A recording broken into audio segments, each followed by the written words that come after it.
12월 마지막 날입니다. 2023년의 마지막 날이기도 하네요. 이제 내일이면 2024년 갑진년이 시작됩니다. 개묘년 탈일도 많고 말도 많고 사건 사고도 많았던 2023년이 지나고 이제 새해를 맞이하는 시간이 되었습니다.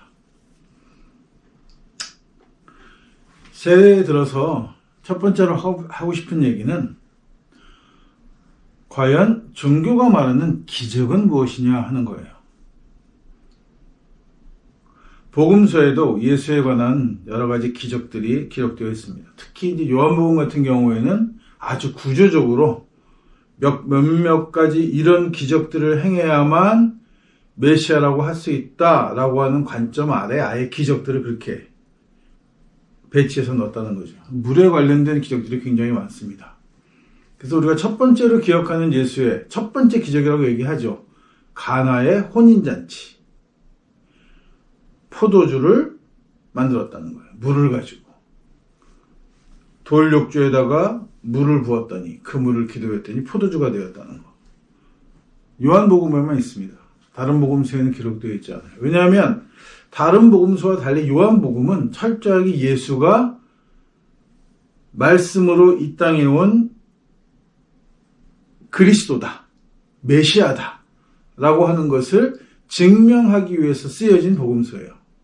그러니까 굉장히 후대에 쓰여지기도 했죠. 그래서 요한복음이. 그리고 로마의 철학적인 것들에 대한 설명이 들어있기도 하고, 그 다음에 뭐 잘 알다시피 영지주의나 만이교의 영향을 굉장히 많이 받은 복음서 중에 하나예요. 그래서 당시에 굉장히 로마를 선풍적으로 열풍을 일으켰던 종교. 만이교죠. 조로아스트교도 있고, 그 다음에 또 미트라교도 있고, 그런 종교들에 흠뻑 젖어있는 사람들에게 아, 예수가 이런 인물이야. 너희가 생각할 때, 너의 관점에서 봤을 때 예수는 이런 인물이야 라고 설명한 책이 바로 요한복음이라는 거예요. 그래서 읽어보면 굉장히 재미있기도 하고 또 혹은 예수에 대한 것들이 이렇게 훅 하고 다가오기도 해요. 왜냐하면 우리가 학교를 다니면서 내내 배웠던 철학적 체계, 이 서구식 철학 체계에 잘 맞게 쓰여진 복음서가 바로 요한복음이라는 거죠. 그래서 읽어보면 다른 복음서들, 공관복음이라고 부르는 마태, 마가, 누가와는 좀 다른 느낌의 복음서이면서 그래서 이 복음서들을 많이 인용한단 말이에요. 그래서 저도 좋아하는 말씀 중에 하나가 말씀이 우리에게 육신이 되어 왔다라고 하는 이 말씀이 굉장히 철학적인 말이기도 하고 말씀이라는 것을 어떻게 해석하냐에 따라서 로고스라고도 하고 뭐 여러 가지 설명들을 하죠. 그 말씀을 무엇이라고 해석하느냐에 따라서 예수에 대한 성격이 달라지기도 한다는 거란 말입니다. 그러니까 이게 한마디로 얘기하면 예수를 무엇이라고 해석하느냐 하는 것이 이미 복음서가 기록될 당시에 있었던 거라는 거예요. 있는 그대로의 예수를 기록한 것이 아니라 예수를 어떻게 볼 것이냐, 우리는 예수를 무엇이라고 고백할 것이냐를 더 중요하게 생각했다는 겁니다. 그러다 보니까 예수가 일반적인 사람들과는 좀 달라야 했고, 왜냐하면 로마 문화가 영웅을 흠모하는 문화인데 그 영웅이라는 것이 대부분 다 반신반인들이란 말이에요.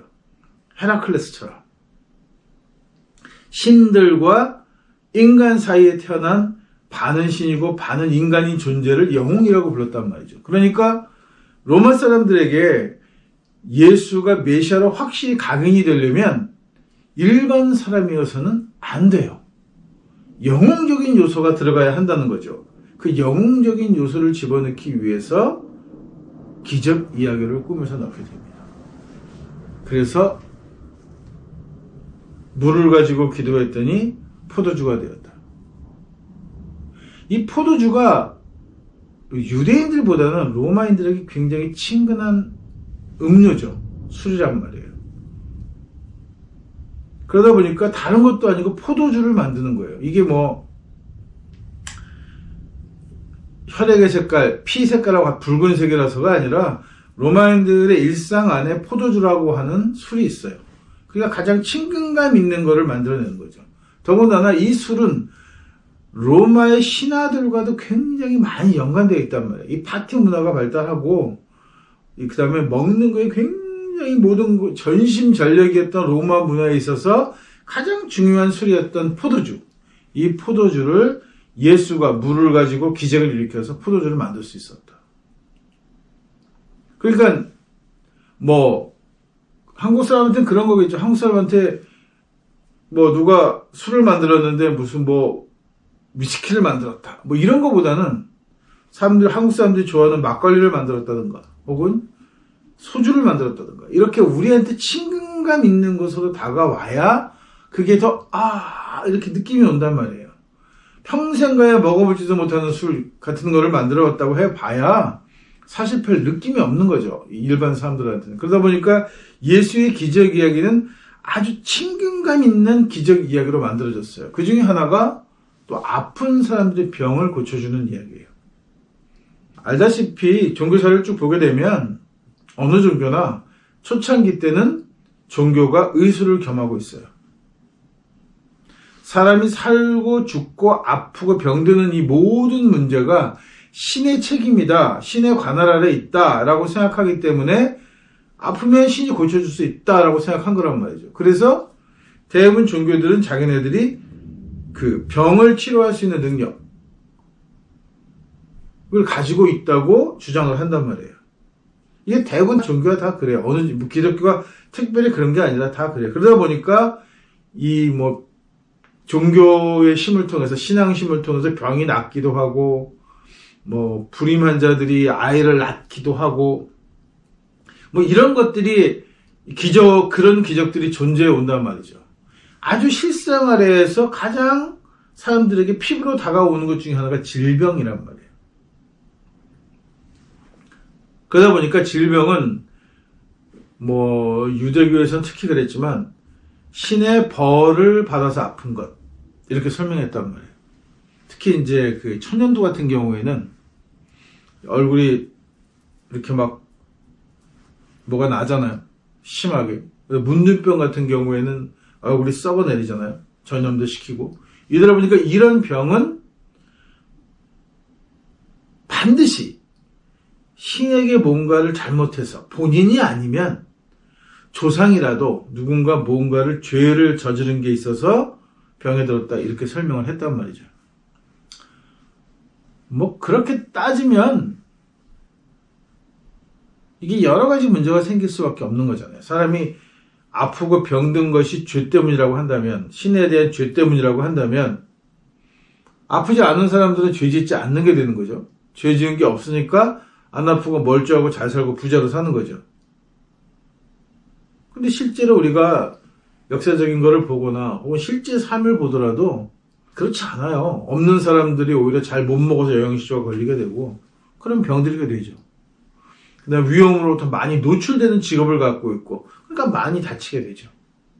반면에 부자들은 안전한 곳에서 맛있는 걸 먹으니까 좋은 것들을 먹으니까 크게 그렇게 병에 시달리지 않았단 말이에요. 이게 이제 현대 사회에 들어오면서 이게 극대화되니까 서구 사회를 중심으로 잘 처먹어서 생기는 병이 생기게 됩니다. 비만도 그렇고 당뇨도 그렇고 먹는 것이 귀하고 어려울 때는 생기지 않았던 병들이 생겨나는 거예요. 또 일정하게 나이가 들어야만 생기는 병들이 아이들에게도 나타나는 거예요. 지나치게 잘 먹어서 생기는 문제인 거예요. 옛날 같으면 저희 어렸을 때도 그랬어요. 애들이 이렇게 퉁퉁하고 좀 살집이 있어야지 부잣집 도령 같다고도 하고 만면밀감이라고도 하고 이러면서 아이들이 통통한 걸 선호했단 말이에요. 잘 먹였다는 뜻이죠.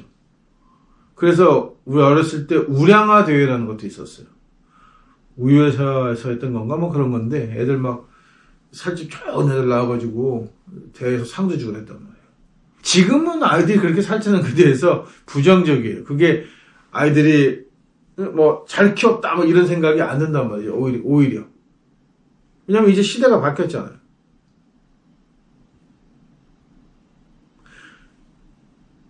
과거에 이 우리가 복음서가 쓰여진 당시, 그리고 종교가 기적을 이야기하는 당시만 해도 부자들이, 잘 먹는 사람들이 잘 살았어요. 그러니까 그 사람들이 신의 축복을 받은 사람들이었던 거예요.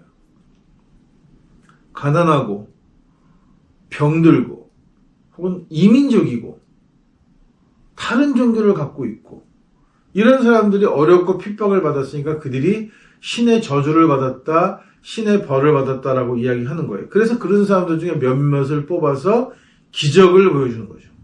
그 기적을 통해서 평생을 믿어도 병이 낫지 않은 사람들, 평생을 종교에 봉사를 해도 성공할 수 없는 사람들이 희망을 갖게 되는 거예요. 아무리 노력을 해도, 노력한다고 되는 게 아니잖아요. 로또 1등 당첨된다는 게. 그렇지만 매주 당첨되는 사람이 있기 때문에 그 희망을 가지고 사람들이 계속해서 지속적으로 복권을 사는 것과 똑같은 짓이 종교에서 옛날부터, 예전부터 있어 왔다는 겁니다. 이게 아주 민중을 다스리는, 자기가 지배하는 계층들을 다스리는 아주 원초적인 방법이에요. 아주 쉬운 방법 중에 하나입니다. 바늘구멍을 하나 뚫어주는 거예요. 그래서 그걸 통해서 연기가 새어나와가지고 전체 소지 폭발하지 않고 또 그 몇몇의 성공을 통해서 나도 저렇게 될 수 있다는 막연한 희망을 가지고 복주하게 만드는 거죠. 노예를 키우는 방법 중에 하나예요. 종교가 철저하게 그런 메커니즘을 가지고 있어요. 종교에 복주하게 만들고 종교에 매달리게 하는 거죠. 그 중에 하나가 바로 이 기적이라고. 이게 아주 대표적인 상품이에요. 뭐 복음서에도 나오는데 무슨 뭐 연못이 있는데 무슨 연못이더라, 이름도 배 모시게 하는 연못 있잖아요. 그 연못에 천사가 되어서 한번 물을 휘젓는데 그 물을 휘저을 때 들어가면 병이 나올 수 있다. 병이 낫겠습니까? 물을 휘저은다고? 그리고 언제 천사가 이렇게 휘저을지도 모르는데 그때 첫 번째로 들어가서 무조건 병이 다 나았겠습니까? 안 낫잖아요.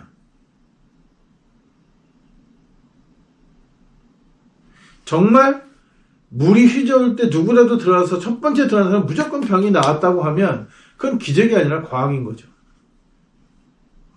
무슨 이유인지 설명을 못할 뿐이지 똑같은 행위를 해서 똑같은 결과를 얻어낼 수 있다면 그건 기적이라고 부르지 않는단 말이에요, 종교는. 그래서 종교는 기적을 뭐라고 정의하냐면 일회성 사건이다라고 정의하는 거예요. 일회성 사건이라는 거는 한 번 일어났던 사건인데 그 다음번에 일어날 가능성은 있지만 확신은 없는 거예요. 대표적으로 교회가 꾸준히 팔아먹고 있지만 예수 이후로는 안 일어나는 사건이 부활이죠.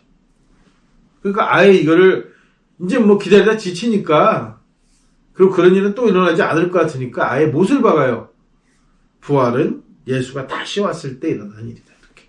그래서 휴거라는 개념도 생기고, 재림이니 말세니 하는 이야기를 하면서 또 기적 이야기를 이제 현실에서 옛날에는 한두 개씩 이렇게 보여주면서 그런 잘 설명할 수 없는 사건들을 가지고 그걸 기적으로 꾸며서 혹은 가짜 이야기를 만들어 소문을 내면서 그 기적을 가지고 장사했던 것들이 이제는 사람들의 인지가 발달하고 그렇게 쉬워지지 않으니까 그 기적을 통째로 포장해서 미래를 밀어버려요. 그게 계시록입니다. 우리가 SF 영화 같은 거를 보면서 3000 몇십 년에는 인간들이 저렇게 살려나 보다 이렇게 하면서 보는 거죠. 모르는 거잖아요. 그건 어떻게 변할지. 지금에 있는 것들 중에 가능성이 있는 것을 잘 포장을 해서 미래에는 이럴 수 있을 것 같아라고 이야기를 꾸며내는 거죠. 어떤 건 맞고 어떤 건 안 맞아요. 영화에서 보여줬던 것들의 상당수는 현재 사회에 이렇게 실현되기도 했지만 영원히 실현될 것 같은 아주 자주 이야기되는 이야기지만 아직도 안 되고 있는 건 타임머신 같은 거예요. 타임머신 얘기는 굉장히 오래전부터 시간여행에 대한 이야기는 굉장히 오래된 이야기였지만 그건 실현되지 않았어요. 반면에 뭐 로켓이라든가 뭐 이렇게 전자제품 같은 거는 미래에 있을 법하다고 만들어진 것들이 지금 사실적으로 굉장히 많이 현실화되었죠.